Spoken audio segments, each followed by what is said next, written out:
Assalomu alaykum, hurmatli televizor ko'ruvchilar. Uyg'ur televiziyasining kundalik xabarlarini ko'rishinglarni qarshi olamiz. Oldi bilan xabarlarimizning muhim mazmunlarini tanishtiramiz. Xitoy bir qism Uyg'urlarni ishga solib, Sharq Turkiston haqidagi ta'tir tashviqotini davomlashtirmoqda. Xitoy taratqullari Sharq Turkistondagi yerlik millatlardan kompartiya a'zolarining ko'payayotganligini davron solgan. 20 davlat guruhi yig'ini to'g'risida Dünya Müslüman Alimlar Birligi Daeshni ayıpladı. Tövəndə diqqətinizə xəbərlərimizin təfsili məzmunları olsun. Erkin Asiya radiosu xəbərində Uyğurlar türkümləb cəza lagerləri qamalıb atqan. Bəziləri ün-tünsiz g'ayib bo'lib atqan. Hatto ba'zilarining lagerlarda o'lib atqanligi ilgari surilib atqan mezgilda Xitoy hukumatı Uyğur masalasida yana xalqaro o'zining ta'tir tashviqotini elib bormoqda.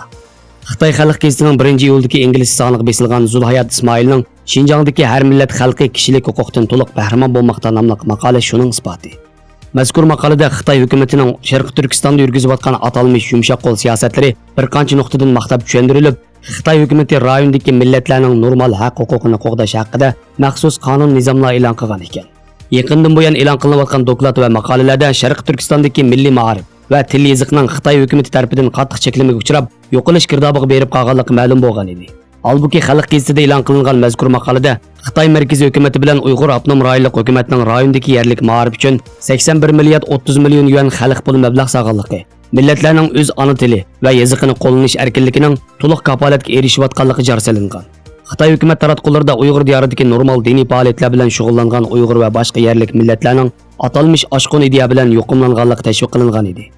Mazkur maqolada rayondagi yerlik millatlarning diniy erkinligi Xitoy kompartiyasining munosabatli qonun nizomlariga asosan to'liq kafolatga ega bo'lganligi qayd qilingan. Sharq Turkistonning navbatdagi haqiqiy ahvoli va Uyg'urlarning beshiga kelgan ig'ir zulmlar chet ellardagi kishilik huquq tashkilotlari, rayonga ziyoratga borgan chet elliklar va muxbirlar tomonidan tashqi dunyoga oshkorlanmoqda. Buning bilan ba'zi demokratik ellar Xitoy hukumatining yolg'onchiliklariga qattiq noroziligini bildirmoqda. Kuzatuvchilar Xitoy hukumatining navbatda erkin Toniyas, Zulhayat Ismoil qatorliq bir turkum Xitoyparast Uyg'urlarni ishga solib, ularning eg'iz orqali Uyg'urlarning ahvolini xalqaroga burmilab ko'rsatayotganligini ilgari surmoqda.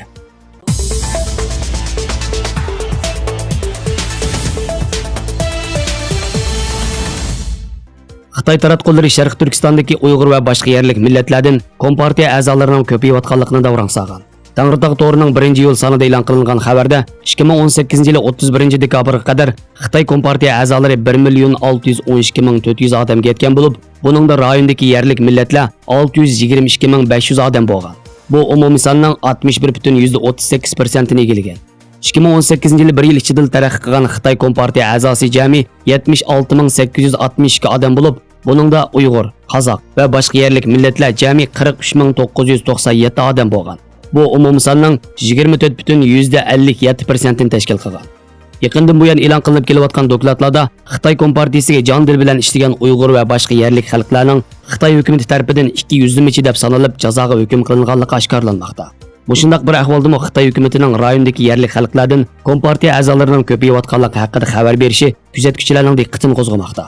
Kuzatuvchilar Xitoy doiralarining mushunda qilish orqali o'zining rayonda yurgizayotgan qattiq qo'l siyosatini pardozlamoqchi bo'layotganligini va hukumatning dumbiqini chaladigan hurrachilarni ko'paytirishga urinayotganligini ilgari surmoqda.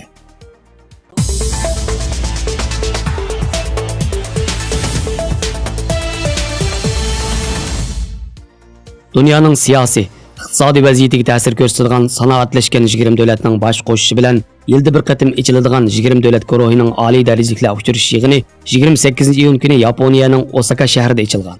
Matbuotlardagi uchurlardan ma'lum bo'lishicha, bu qatim yig'inning asosiy kun tartiblaridan Xitoy bilan Amerika o'rtasidagi savdo urushi, Shimoliy Koreyaning yadro qurollarini sinoq qilish masalasi, Amerika bilan Iran orasidagi jiddiy vaziyat, Yevropa ittifoqining kelgusi taraqqiyot masalasi va yer sharining havo kelimati masalasi qatorliqlar o'rin olgan. Buningdan sirt Amerika prezidenti Trump bilan Xitoy raisi Xi Jinping o'rtasida ayrim suhbat o'tkazilib, ikki davlat o'rtasida oylarcha davom qilgan savdo urushining hal bo'lishiga nisbatan qanchalik foyda ziyoni bo'lganligi texi ma'lum emas. Kuzatuvchilar faraz qilgandek Sharq Turkistondagi jazo lagerlari masalasi, Hong Kong va Tayvan masalalarining tilga ilinganligi to'g'risida aniq ma'lumot uchur bermagan. Yig'in oxirlashganda birlashma bayonot e'lon qilib, kelar yillik yig'inning Argentinada o'tkazilganligi shundaqla Yaponiya bosh vaziri Shinzo Abe yig'inning nihoyat muvaffaqiyatli o'tkazilganligini bildirgan. G27 ga a'zo davlatlar Amerika, Kanada, Argentina, Braziliya, Meksika, Yaponiya, Janubiy Koreya, Avstraliya, Hindiston, Indoneziya, Rossiya, Xitoy, Saudiya Arabiston, Janubiy Afrika, Turkiya, Italiya, Angliya, Fransiya, Germaniya qatorliq davlatlardan iborat. Mazkur yig'in yer sharidagi jiddiy siyosiy, iqtisodiy, ijtimoiy sohalarga oid muhim masalalarni muzokara qilsimi, hamda o'zaro yaxshi plan loyihalarni tavsiya qilishsimi, uningda qaror mexanizmining bo'lmasligi, shuning bilan birga har qaysi davlatlarni o'z ustiga olgan vazifalarni ijro qilishga qistaydigan prinsip ham nizomning bo'lmasligi bu 20 davlat oliy darajaliklar uchrashishi yig'inining bir ojizlik sifatida tilga ilinib kelmoqda. Her yili yig'in chaqirilganda nurg'unlagan ommaviy tashkilotlar yig'in o'rni atrofida o'z irodalarini, talablarini ifoda qilish yuzasidan keng ko'lamli namoyishlarni uyushtirib, 20 davlat guruhining yig'iniga ta'sir ko'rsatishga urinib kelmoqda.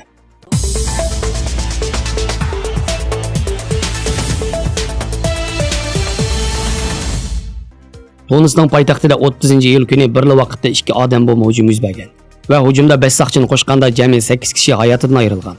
Hujumning javobgarligini terrorlik tashkiloti Daesh o'z ustiga olgan edi.